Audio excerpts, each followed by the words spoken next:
All right, tonight we've got some fun stuff. We've got some forged documents, some historical intrigue with Oliver, but want to state our conclusions from last week. Again, we set out the email with the YouTube video, so no evidence here, just mainly our conclusions from looking at Martin Harris's life and his testimony and any criticisms of him. We discussed the fact that critics of Martin don't have a unified theory of impeachment, right? So when we think about how we impeach somebody with bias, inconsistent statement, remember BIC, character, competency, conflict, sometimes they will propose that he was deceived, right, which would be a competency argument. Sometimes they even make arguments about him leaving the church, which would be a argument from bias. So the fact that they don't have a unified theory actually harms your ability to impeach a witness. So if Martin was deceived and admitted never seeing the plates, which is mass hallucination plus metallurgical fraud theory of Joseph Smith, he had a superstitious mind. But of course that's contradicted by the fact that they claimed that he had a financial interest, which we discussed there was no evidence for, there was no contract for, and of course no profits ever coming from the Book of Mormon. And if Anthon was telling the truth about their interaction, then Martin lied, which argues for a mass conspiracy.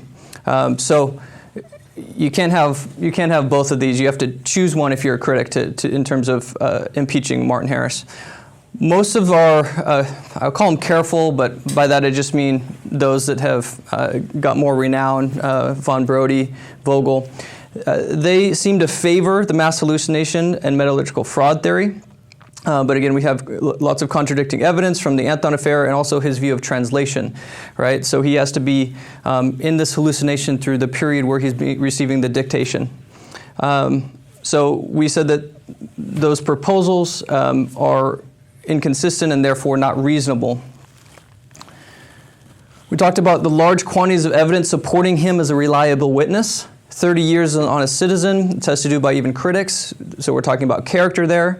In terms of bias, the fact that he lost money, gained no position, severed relationship with Joseph Smith, lived among people that mocked him for most of his life, and still didn't deny it, going to bias.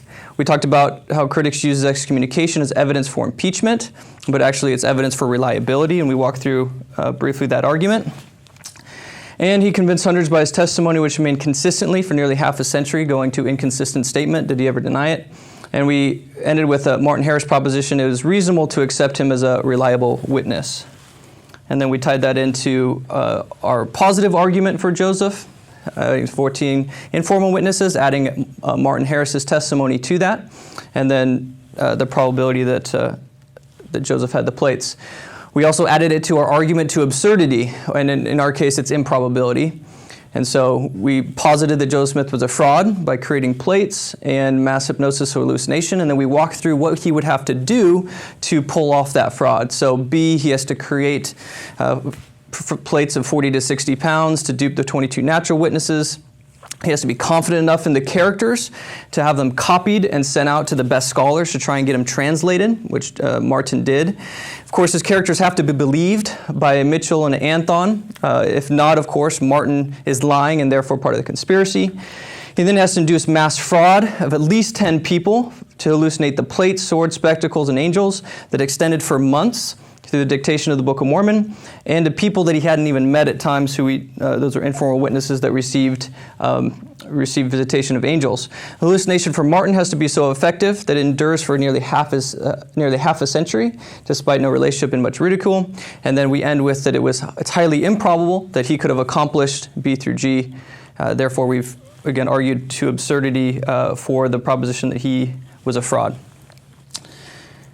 The next and most prolific witness in terms of what he claimed is Oliver Cowdrey.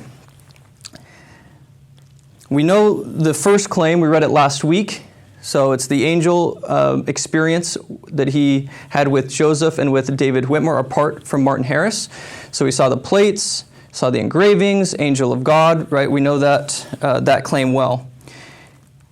He also claimed to see and feel John the Baptist. So in this words to W.W. Phelps in 1834, from his, Joseph Smith's hand, I received baptism by the direction of the angel of God, the first to receive into this church in this day. And then he describes the experience. On a sudden, as from the midst of eternity, the voice of the Redeemer spake peace to us, while the veil was parted and the angel of God came down clothed with glory. Our eyes beheld and our ears heard. Again, physical things happening. We listened, we gazed, we admired. We received under the angel's hand. So he said he felt the angel's hand, the holy priesthood. As he said, upon you, my fellow servants, in the name of Messiah, confer this priesthood. The assurance that we were in the presence of an angel, the certainty we had heard the voice, etc., etc. So he claims this experience, this joint experience of receiving authority with Joseph Smith. He then claimed, of course, to have the same or similar experience with Peter, James, and John. After this, he received the high and holy priesthood. Again, feeling and hearing. You can move over. Of course, Oliver is the scribe for basically everything we have. Was written in his hand for the Book of Mormon. So he commenced on the 7th to write the Book of Mormon. And he says the voice was dictated by inspiration of heaven. So Joseph dictates to him the entirety of the Book of Mormon in about 3 months. And if there was fraud going on, Joseph having documents, looking at other things, he would have to be aware of this. It'd be almost impossible not. Finally, the vision of Jesus, Moses, Elias, and Elijah in the Kirtland Temple on April 3rd. I, Joseph Smith, retired to the pulpit, the veils being dropped, and bowed myself with Oliver Cowdrey in solemn silent prayer. And of course, section 110 describes that vision. So, if Joseph engaged in this fraud, right, he creates the plates, massive noses. Oliver Cowdrey, more than anyone else in our history, is in a really unique position. He's able to expose him at all of those points, and or any point in time. Key sources that we're going to look at are very similar to the last session. So, a great compilation of Joseph Smith papers with some commentary from darkness unto light.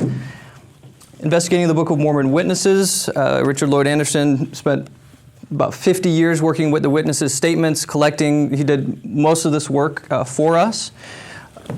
Last volume is Opening the Heavens. This is Accounts of Divine Manifestations, 1820-1844. Again, a compilation that's edited by John Welch. Goes through priesthood, Book of Mormon, all these accounts, and gives every single account that we know of, both firsthand and secondhand, really interesting source material there.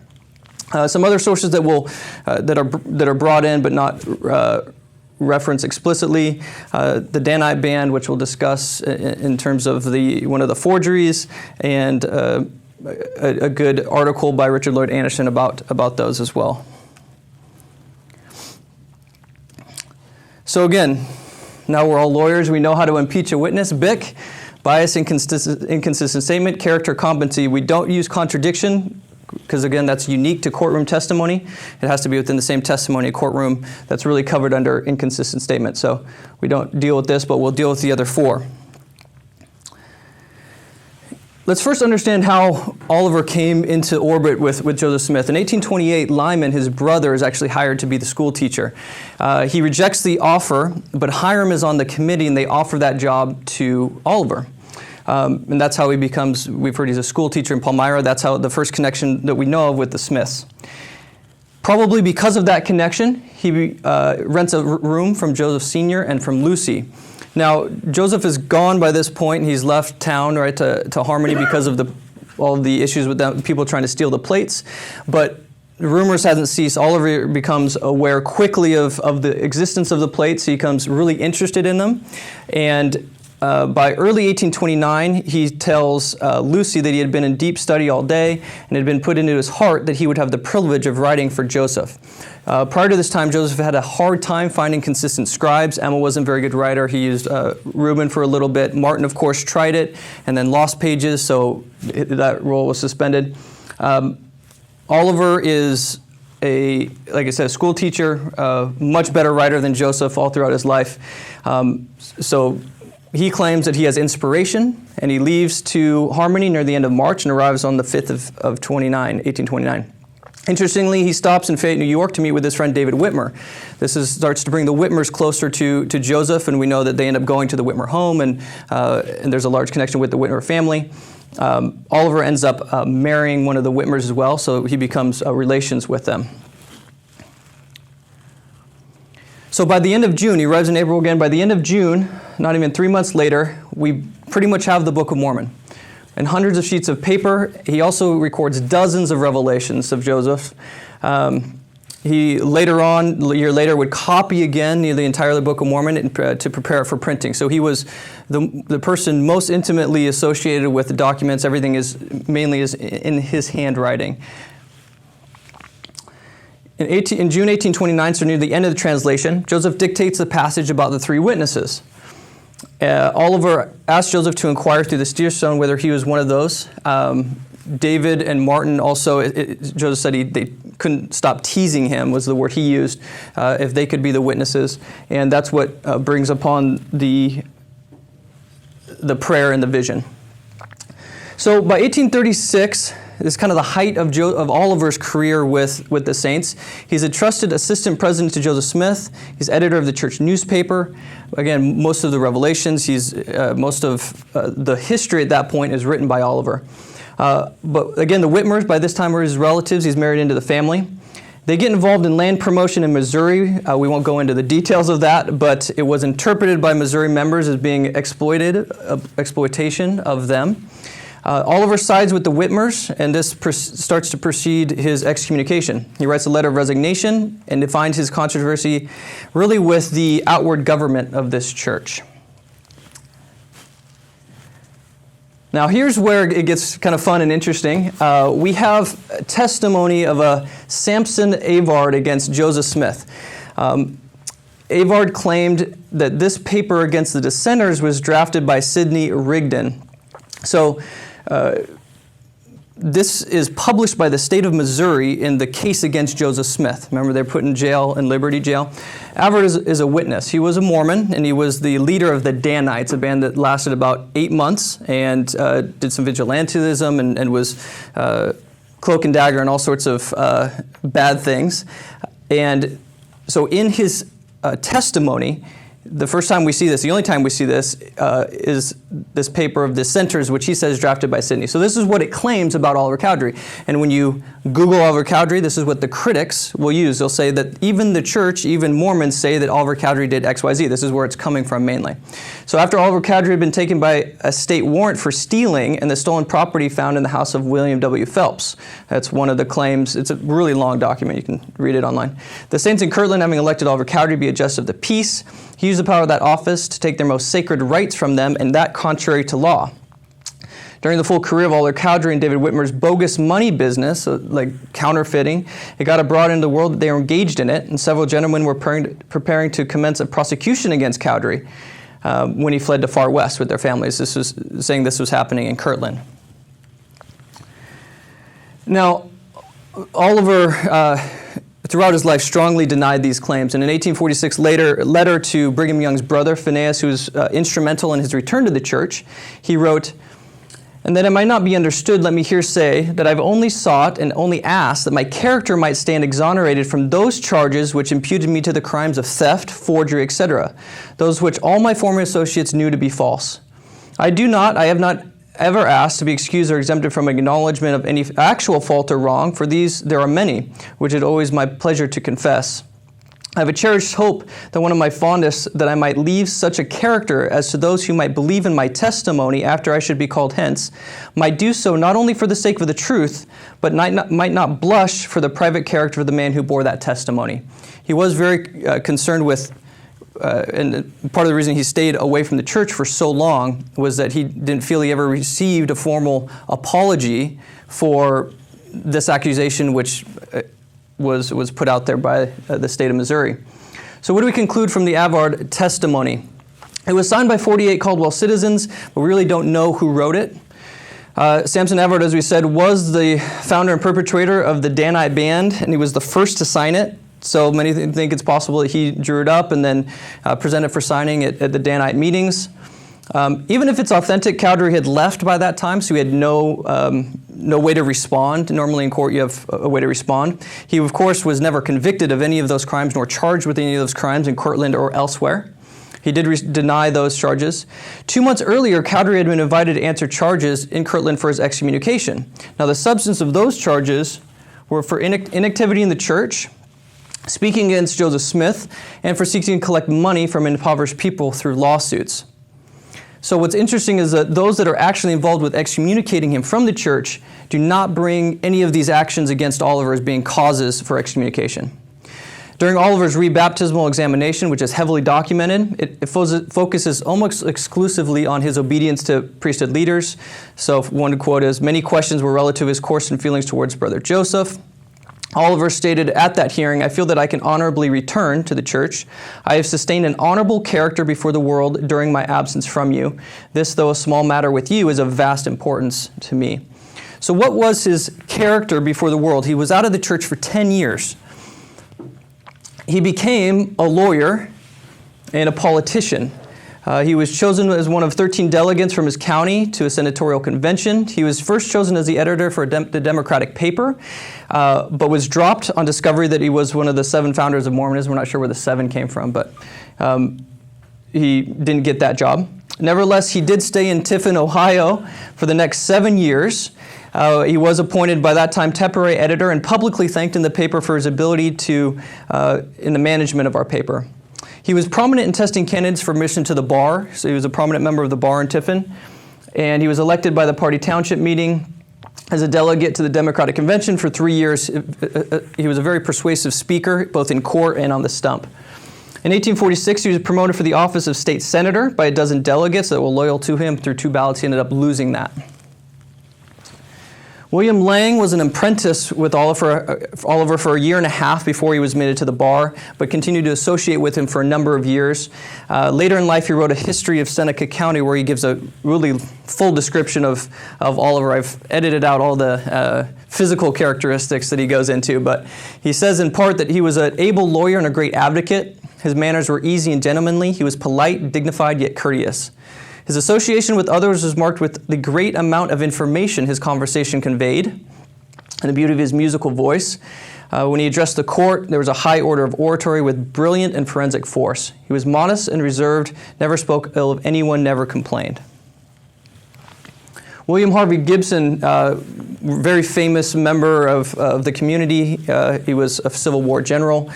In a letter that was designed for publication in 1892, Gibson called Oliver an able lawyer, an agreeable and irreproachable gentleman. He moves from Tiffin to Wisconsin, and after a year there, he's nominated for a state assembly. Again, very active Democrat. The Whig paper said the Democrats had nominated, quote, one of the 3 witnesses to the discovery of the golden plates or Mormon Bible by Joe Smith. It's not a popular position where he lives. It's notable, given that his advocates, his associates, responded that he was, quote, a man of sterling integrity, sound and vigorous intellect, and every way worthy, honest, and capable. Word reaches back to Tiffin that people are attacking him in this political campaign for his position on the Book of Mormon and what his role in Mormonism.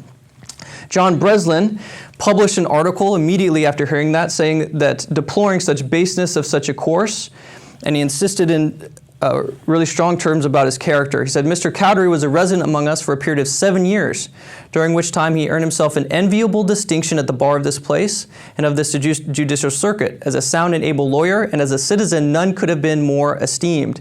His honesty, integrity, and industry were worthy of the imitation of all, while his unquestioned legal abilities reflected credit as well upon himself as upon the profession which with he was a member.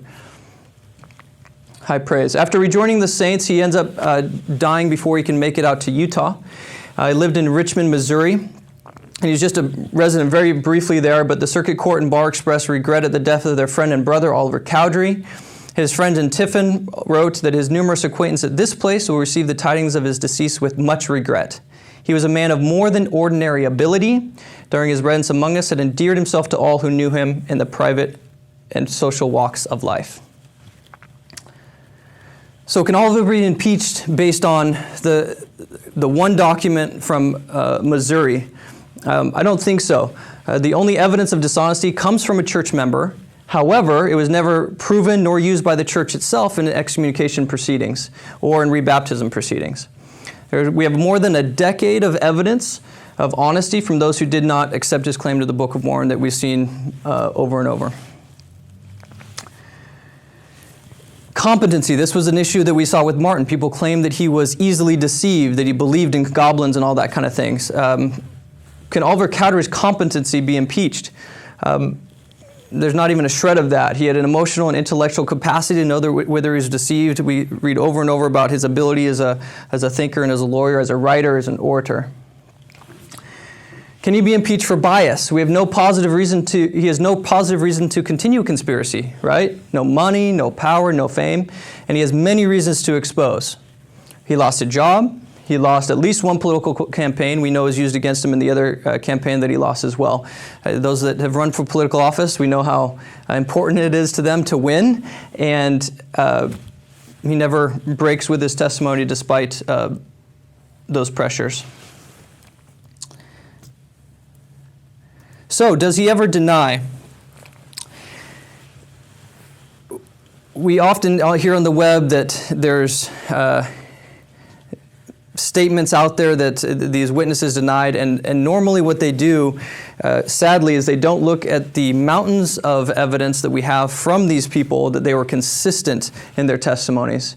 So starting from the very beginning in 1830, this is in the Painesville, Ohio Telegraph, again, not someone that is sympathetic to the cause. The Golden Bible is the name of the story. About 2 weeks since, some persons came along here with the book, one of them which pretends to have seen angels and assisted in translating the plates, holds forth that the ordinance of the gospel have not been regularly administered since the days of the apostles, till the said Smith and himself commenced the work. The name of the person here who pretends to have a divine mission and to have seen and conversed with angels is Cowdrey. Similarly, in 1830, the apostle to the Nephites, Cowdery, has started for the East on board a boat with a load of gold Bible. He wrote privately that he had suffered fatigues and privations which were his lot to endure for the gospel's sake. It is true. He traveled more than 300 miles, mainly on foot, baptizing more than 130 people in less than 4 weeks, then traveled another 600 miles to St. Louis and back to Kirtland in the dead of winter. There are recollections of people who heard him preach during this time. This is a journal of a leader of the Shakers, Ashbel Kitchell. Later in the fall, a member of that society came to our house to visit the believers. That's what the Shakers called themselves. His name was Oliver Cowdrey. He stated he had been one who assisted in the translation of the Golden Bible, had seen the angel, and also been commissioned by him to get out and bear testimony. He appeared meek and mild. Philo Dibble lived about 5 miles from Kirtland. He learned that 4 men had come to Kirtland with the Golden Bible, and one of them had seen an angel. So he goes to investigate. He hitched up my carriage. I drove to Kirtland. On arriving there, we were introduced to Oliver, Ziba, Peter Whitmer Jr., and Parley Pratt. I remained with them all day and became convinced that they were sincere in their professions. I asked Oliver what repentance consisted of, and he replied, forsaking sin and yielding obedience to the gospel. That evening he preached and bore his testimony to the administration of an angel at noonday. Again, now we get to a really interesting point. In 1904, 1901, a man by the name of R.B. Neal produces a pamphlet. And he claims that there's no more important document has been unearthed since I've been engaged in this warfare against the Mormon Church. He was a leader of an anti-Mormon organization. The pamphlet was called Defense and a Rehearsal of My Grounds for Separating Myself from the Latter-day Saints. And in it, the pamphlet makes a couple of claims. It's claimed to be written by Oliver Cowdrey. He says he's beginning to doubt the priesthood, adding that the voice of John the Baptist did most mysteriously resemble the voice of Elder Sidney Rigdon. The pamphlet closes with the Redeemer, so Jesus, instructed him plainly that Joseph Smith had falsely introduced high priests, apostles, and other offices into the church. You'll see this on the web sometimes. But even I put most because you still see it, but most critics now admit that this pamphlet is a fraud for the following reasons. Cowdery has no 1839 connection to the place that it was supposed to be published. There was no known press at the place that it was supposedly published. We have no known original of the pamphlet. It came from Anti-Mormon Organization in 1906, the first we ever see it. It was totally unmentioned in Oliver Cowdery's lifetime in LDS or anti-LDS press and publications, which is highly unlikely if he had published a pamphlet. Again, he's a member of the bar, he's running for office. When Oliver was returned to the church and a question on what he had published in Mormonism while out of the church, there's no mention of the pamphlet, and it's contradicted by numerous confirmed writings around the same time. So Thomas Marsh, also excommunicated and not happy, he goes to Oliver and David, and so now we're all excommunicated, guys. Is it, time to give up? Kind of give up the gig. I inquired seriously at David if it was true that he had seen the angel according to his testimony as one of the witnesses. He replied, as sure as there is a God in heaven, he saw the angel, according to his testimony in that book. I asked him, if so, how did he not stand by Joseph? He answered, in the days when Joseph received the Book of Mormon and brought it forth, he was a good man, filled with the Holy Ghost. But he considered that he had now fallen. I interrogated Oliver Cowdrey in the same manner, who answered me similarly. So they're both excommunicated at this point, around the same time of the supposed pamphlet. In 1843, so 4 years after, he writes a letter to the 12. Remember, he had personally picked the 12. That was the job of the 3 witnesses. Again, he insists that the charges brought against him in Missouri by the saints were false. And he re-expressed confidence in the authority of those men, quote, who once took me by the hand under the sanction of the Holy Spirit when they received a high and holy calling. Remember, Oliver was in charge of giving them their calling as an apostle, which is a wonderful document if you read it. He encourages them to seek a personal relationship and visitation of Jesus to confirm them as members of the apostleship. In 1846, he's writing to brother-in-law Phineas Young. He says, I've been sensitive on this subject, I admit, but I ought to be, so would you be under the circumstances. Had you stood in the presence of John with our departed brother Joseph to receive the lesser priesthood, and in the presence of Peter to receive the greater, and looked down through time and witnessed the effects of these two must produce, you would feel what you have never felt, were wicked men conspiring to lessen the effects of your testimony on man after you should have gone to your long-sought rest. So we have multiple accounts of contradictory evidence to this pamphlet. Now, fraud number 2, we have what's called a confession of Oliver Overstreet. This was supposedly a confession of a man who claimed to impersonate Oliver in returning to the church. So the claim is that Oliver never returned to the church. He died outside of the church because he didn't believe it anymore. That's the gist of this. Conveniently, the author had died a few days after he penned the confession, so no one could ever interrogate him and try and figure out what the truth is.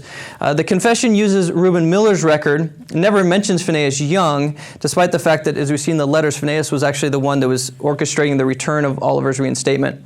What do? We do know we have mountains of evidence that Oliver came back. Deed books in Elkhorn, Wisconsin record that he sold his property 18 days before church records report his arrival in Canesville. William Marks, he was a church critic at this point, stated that Cowdery had visited when he was on his way to Council Bluffs, and we have numerous recollections of his appearance and testimony at Council Bluffs and prior to his death. So Reuben Miller said he heard Oliver say, I wrote with my own pen the entire Book of Mormon, save for a few pages, as it fell from the lips of the prophet. I beheld with my eyes and handled with my hands the gold plates. I also beheld the interpreters. That book is true. John Needham, a merchant in Canesville, I heard him preach many times and listened to his powerful testimony with regard to the work of God, Joseph Smith, the prophet, and the great events he took part in. And to a conference at Council Bluffs in 1848, the priesthood is here. I was present with Joseph when a holy angel from God came down. He always writes angel that way, angle, I don't know why. And conferred or restored the Aaronic priesthood. I was also present with Joseph when the Melchizedek priesthood was conferred by the holy angels of God. Oliver Cowdery bore testimony in the most positive terms of the truth of the Book of Mormon, the restoration of the priesthood, and the mission of Joseph Smith as the prophet of the last days. His testimony produced quite a sensation among the gentlemen present who did not belong to the church, and it was gratefully received by all the saints.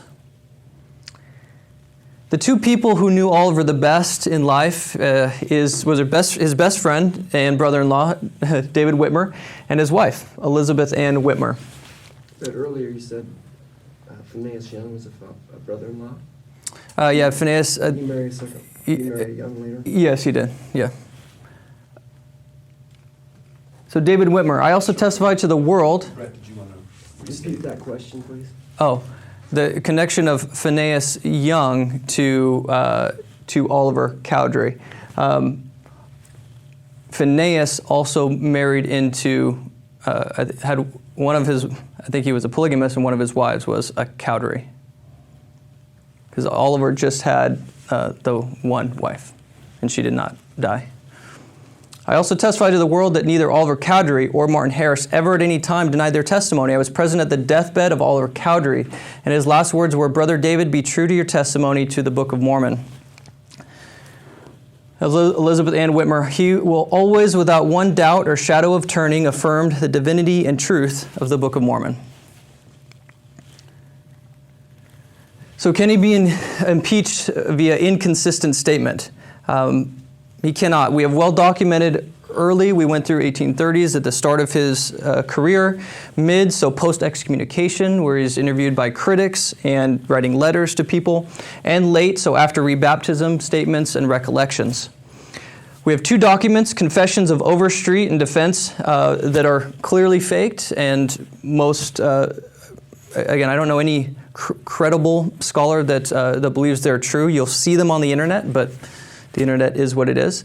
I think the biggest piece of evidence is that had he denied, we would have known it. It would have been used for his campaigns, right?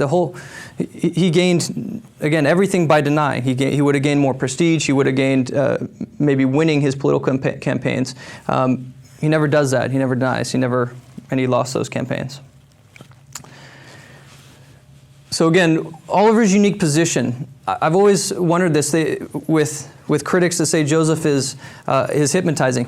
He picks the smartest guy around him to be the witness to the most things. So if you want to say that Martin Harris is gullible or whatever, and you're Joseph, first of all, you shouldn't have witnesses if you're Joseph. you do. But second of all, if you're going to pick the guy that you're going to need to hypnotize the most, through the entire translation for vision of plates, angel, restoration of the priesthood by laying on of hands, restoration of Melchizedek priesthood through laying on of hands, vision of Jesus and lots of Old Testament prophets. He picks the smartest guy around him, the one most able intellectually. Again, critics do not have a unified theory of impeachment for Oliver. If you favor the mass hallucination metallurgical fraud theory, it's contradicted by Oliver's numerous supernatural experiences and his intimate view of translation. He has to have him under some form of involuntary hypnosis for so many events and through such an amount of time. Critics use excommunication as evidence for impeachment, when in fact it is actually evidence for reliability. If Oliver Cowdery is part of a conspiracy with Joseph Smith, he rejects the church and relationship for a decade. He has much to gain by denying his testimony, political office, potentially more money and less ridicule. Therefore, Oliver Cowdery has no reason to continue the conspiracy and has every incentive to admit the deception. He never denies his testimony. Therefore, Oliver Cowdery is not involved in a conspiracy. I don't think you can support either mass hallucination or conspiracy as reasonably supported from the evidence that we have. And again, they're mutually contradictory. So you need to choose one to try and impeach him. On the flip side, there is large quantities of evidence supporting his reliability. Decades of confirmation from non-LDS witnesses to his honesty, dealing with character. He lost his position as second elder, severed relationship with Joseph Smith, lived among non-believers, bias, lost a job in political campaigns, bias, no reasonable evidence for inconsistent statement, and many consistent statements, so that's inconsistent statement. No attempts made by critics to attack his mental competency. And many consistent statements arguing for his mental abilities. Therefore, our proposition is that it is reasonable to accept Oliver Cowdery as a reliable witness for his claim. Now we start extending this. Think again about all the evidence we're starting to build here. We have at least 14 informal witnesses that claim they felt the plates. Many non-converts, non-friends tried to steal or bargain for the plates. Martin Harris' half-century-long testimony is reliable from the Martin Harris proposition, which we went through last session. As we've just documented, Oliver Cowdrey's testimony of the angel and plates, as well as receipt of divine authority, is reliable. Therefore, it is reasonable, and I would argue probable, that Joseph Smith in fact possessed plates weighing between 40 to 60 pounds and received divine authority, as he and Oliver claimed. Now we add even more to what Joseph has to pull off if he is engaged in metallurgical fraud and mass hypnosis. Again, he's got to create somehow plates to dupe the 22 natural witnesses. He's got to be confident enough to copy the characters, seek out the best scholars. He's got to convince those scholars, Mitchell and Anthon, because if not, Martin's lying and he's part of the conspiracy. He's got to induce all this fraud of at least 10 people. Plates, swords, spectacles, and angels. It has to extend months, especially for Oliver Cowdery, all through the dictation of the Book of Mormon, and to places where he was not present, for people he had not met. He has to induce identical visions and hallucinations of an angel and the voice of God for Martin Harris, and then separately, right, for David Whitmer and Oliver Cowdery. They actually came first, and then Martin apart separately. So he has to induce identical visions. Hallucination is so effective for Martin that it endures nearly half a century despite no relationship and much ridicule. He's got to induce a vision of John the Baptist laying on of hands, a smart and respected lawyer, Oliver Cowdery. He's got to induce a vision of Peter, James, and John laying on of hands. He has to induce a vision of Jesus, Moses, Elijah, and Elias for Oliver Cowdery.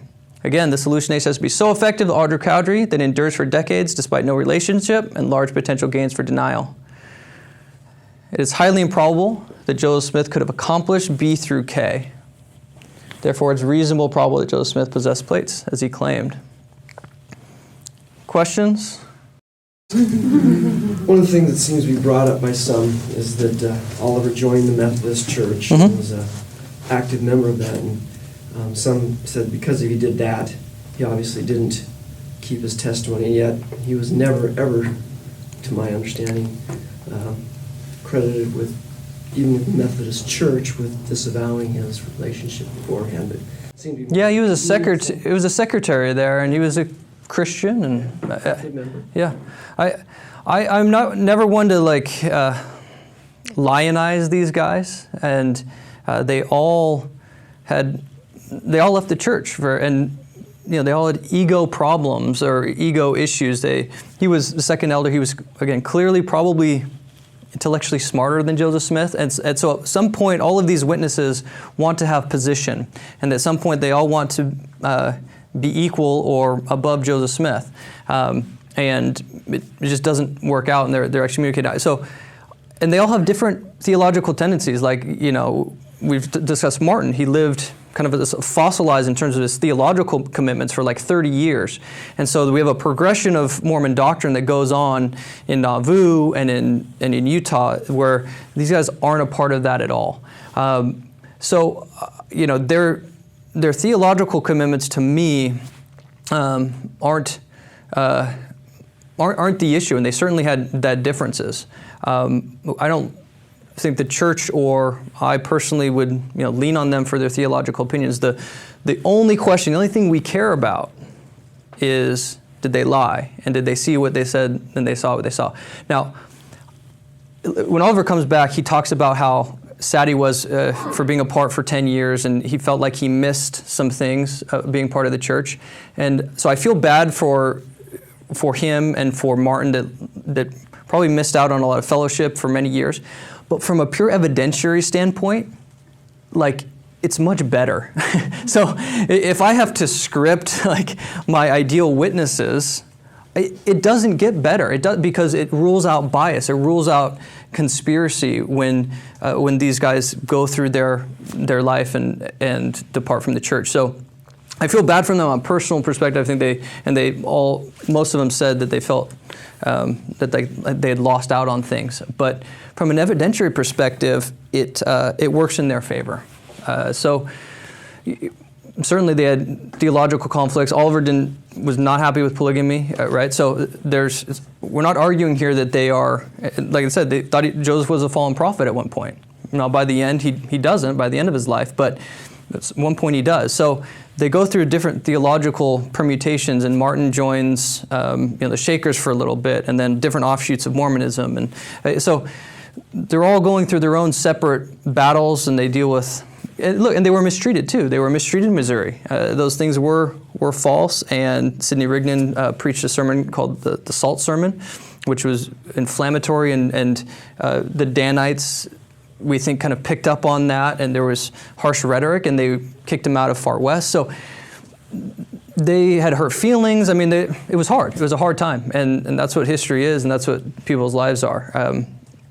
Again, from an evidentiary standpoint, it works to their favor that they're consistent. Jed, what was yours? So I was just wondering if there's ever a case where you can have someone who is committing fraud or conspiracy in one instance, but in another instance it's, what's the other one? Mass hallucination or fraud.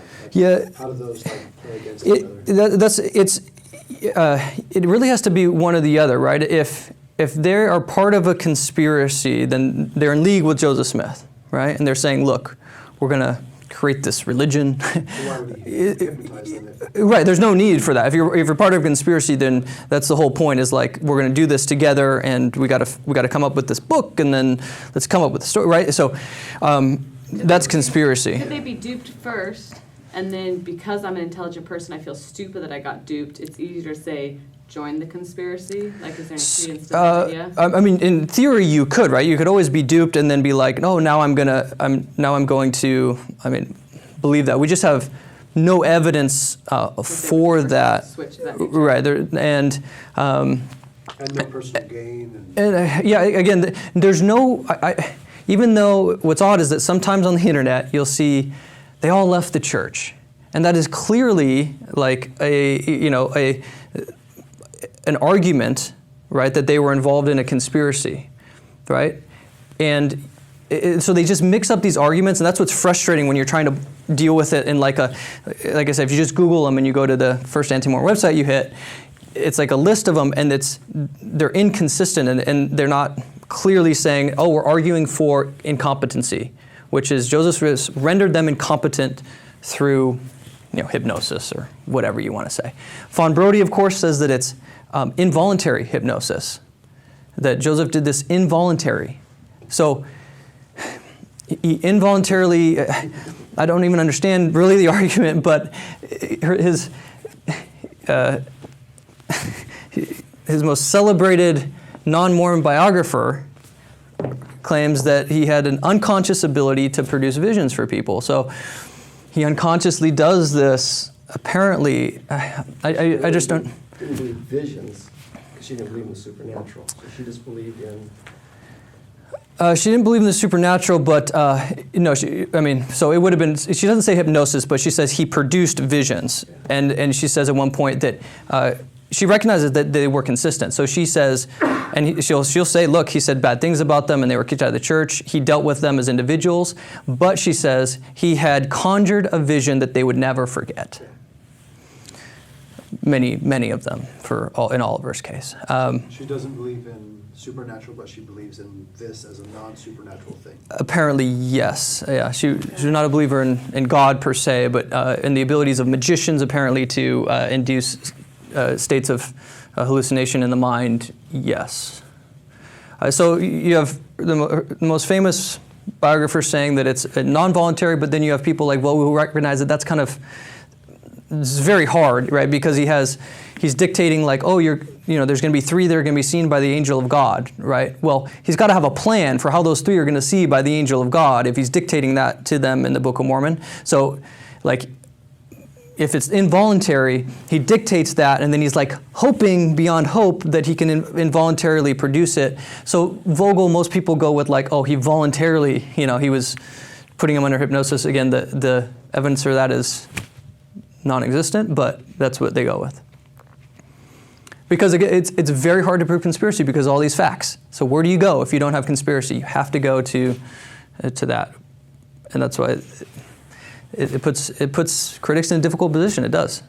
There's no two ways about it. Oftentimes, critics entirely skip the witnesses. They do.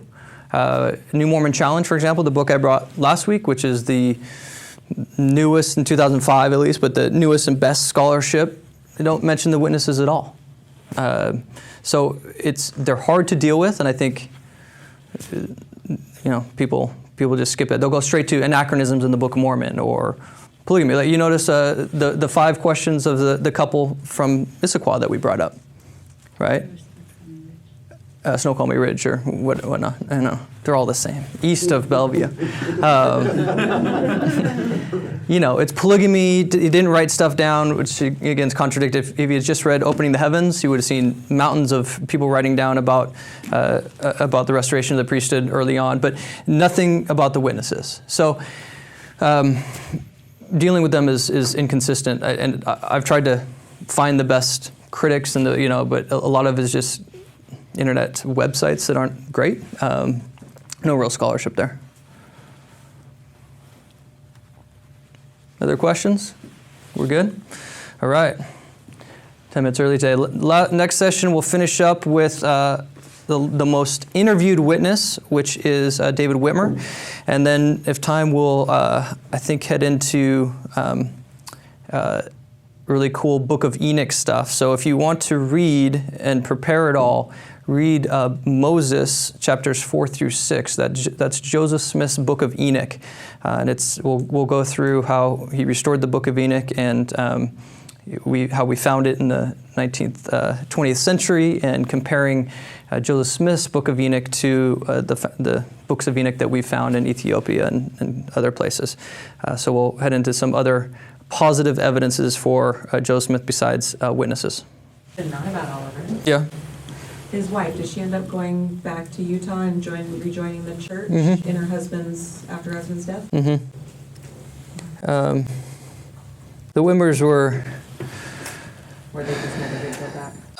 David doesn't. David dies outside the church. He's the only witness that does die. But he's also the most prolific in terms of his testimony, in terms of bearing it all the time. Oliver is reticent. I mean, he writes letters, and there's a report, which I didn't bring up, that just because we don't have great documents on it. There's a report that one time in court, they criticized him for it in open court, and in open court he reiterates his testimony. But as you said, even in that letter, he said, I've been a bit hesitant. I think he was really focused on making some money as a lawyer and establishing that, and he was really focused on, like I said, his character, and got into politics and all of that. So he's by far, we have like the least amounts of him like out proclaiming it. Martin does it tons, even when he's like a shaker, he goes to England and he starts preaching about the Book of Mormon, and then David does it a ton, and people are visiting David all the time, and we'll get into like, you sure you weren't deceived? David's where we get the mountains of like, I saw both with my physical eyes and with my natural eye, and with spirit. He's the one that's most like, stopped calling it visionary. Like, yes, it was a vision, but I was there and saw it. But he also is the one that dies outside the church. They all got really caught up in the Kirtland stuff, and it really soured things for a long time for them. So we'll go through Enoch first, and then Book of Mormon in a lot of detail, and so we'll talk about it as being a Mesoamerican codex, a record of people that lived in Mesoamerica, and we'll start adding to that list of improbabilities that Joseph has to conjure out in terms of writing an ancient Mesoamerican text, and the way that it's really awesome. What we have now in the time period that we live in terms of archaeology, and it's fantastic. Nahum, all that stuff. So we'll go through Book of Mormon. We'll go through ancient doctrines that he restored, God having a body, which is believed by early Christians, Trinity. We'll go through. So again, he has to be this fraud, and he's got to get all this stuff right theologically, and we'll start, I think, adding to the improbabilities of what he was doing. So yeah, we'll go through all of that.